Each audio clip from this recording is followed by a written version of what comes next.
আমাদের সবচেয়ে বড় সাকসেস সেটা হচ্ছে যে দেশে পিস অ্যান্ড স্ট্যাবিলিটি এনশোর করা। যেই একটা পরিস্থিতি তৈরি হয়েছিল একটা বিপ্লবোত্তর সময়ে, আপনি দেখেছেন দেশে, আমরা বলবো যে প্রফেসর ইউনূসের লিডারশিপের কারণে দেশ একটি ভয়ানক রকমের একটা আমি বলবো যে বিপর্যয় থেকে উদ্ধার হয়েছে এবং দেশে স্ট্যাবিলিটি ফিরে এসছে, পিস ফিরে এসে, এবং যেটা রিফ্লেকশন হয়েছে ফরেন ডাইরেক্ট ইনভেস্টমেন্টে। হ্যাঁ, ওই ফরেন ডাইরেক্ট স্পষ্ট দেখা যাচ্ছে যে আমাদের ইনভেস্টমেন্ট বেড়েছে, এবং তার মধ্যে একটা বড় হচ্ছে লালদিয়া পোর্টে এপি মোলার মার্কসের যে ইনভেস্টমেন্ট, এটা ইউরোপিয়ান যে কোনো কোম্পানির এটার বিগেস্ট ইনভেস্টমেন্ট, $550 মিলিয়ন তারা ইনভেস্টমেন্ট করছে। ইটালিয়ানো মেলামাইনের নজর কাড়া ডিজাইন, যার প্রশংসা করবে সবাই। Italiano melamine. দেশে একটা পিস অ্যান্ড স্ট্যাবিলিটি ফিরিয়ে আনা হয়েছে। যে ভয়ানক ক্রাইম করেছিলেন আগের স্বৈরাচার, তার জন্য বিচার করা হয়েছে, স্বৈরাচার এবং তার দোসররা, সেইগুলোর জন্য বিচার করা হয়েছে। দেশকে একটা ভালো ইলেকশনের দ্বার প্রান্তে নিয়ে আসা হয়েছে এবং আমরা আশা করি দেশের ইতিহাসের one of the best election হবে। দেশের আমরা একটা বলিষ্ঠ ফরেন পলিসি পেয়েছি, দেশের একটা কালচারাল রেনেসা হয়েছে, একটা ভঙ্গুর ইকোনমি, এইরকম ভঙ্গুর ইকোনমি যেটা সত্যিকার অর্থে পুরো রিপোর্টটা আপনাদের কাছে আসেও নেই, সেই ইকোনমিকে আবার তাজা করে আবার গ্রোথের পথে ফিরিয়ে নেওয়া হচ্ছে। এখন নতুন করে আবার এটা প্ল্যাটফর্মটা তৈরি হয়েছে এবং আপনি দেখবেন যে সামনে এটার উত্তরোত্তর গ্রোথ হবে।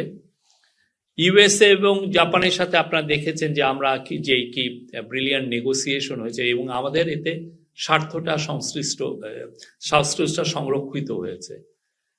আর বাংলাদেশের প্রত্যেকটা সেক্টরে, আপনি যদি প্রত্যেকটা সেক্টর ধরেন, প্রত্যেকটা সেক্টরে নতুনত্ব এসছে, নতুন কিছু রিফর্ম এসেছে যাতে করে মানুষ ন্যায় বিচার পায়, যাতে করে দেশের মানুষের অধিকার সংরক্ষিত হয় এবং দেশের ইকোনমি তার গ্রোথের ইয়েতে ফিরে আসে। মানে আগের মতো যাতে কোনোভাবেই লুটেরা এসে আপনার ব্যাংকের টাকা লুট না করতে পারে, আপনার 3 বছর ওয়েট করতে না হয় যে 1 টাকা ব্যাংকের থেকে উঠানোর জন্য।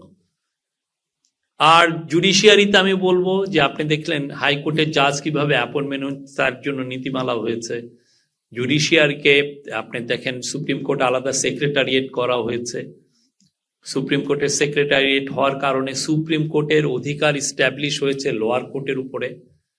ফলে একটা পলিটিক্যাল পার্টি এসে যে তার ইনফ্লুয়েন্স বিস্তার করবে জুডিশিয়ারিতে, এটা অলমোস্ট ইম্পসিবল হয়ে গেছে।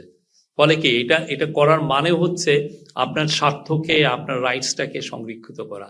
দেশের গুম বন্ধ হয়ে গেছে, একটা গুমও হয়নি।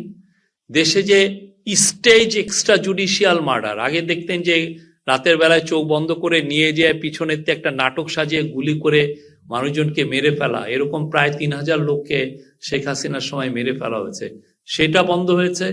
দেশের 700-800 আয়নাঘর ছিল, সেটা বন্ধ হয়েছে। দেশের মানে আমি বলবো যে করাপশন, আমরা চেষ্টা করেছি আমাদের সর্বোচ্চ করাপশনটা কমিয়ে আনার জন্য, এবং সেই চেষ্টাটা, যে কাজগুলো যেগুলো হয়েছে করাপশন কমানোর, সেটা সামনে আরো আমরা মনে করি যে it will bear more fruits. আর আজাদ কিছু বলবেন?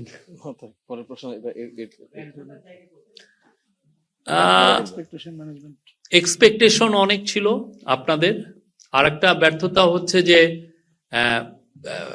যারা, না আমি এটা বলতে, আমি মনে করি না এই গভর্নমেন্টের ব্যর্থতা তেমন একটা আছে। বাংলাদেশ এই গভর্নমেন্ট আমি মনে করি যা অ্যাচিভ করতে চেয়েছে তার 90% অ্যাচিভ হয়েছে।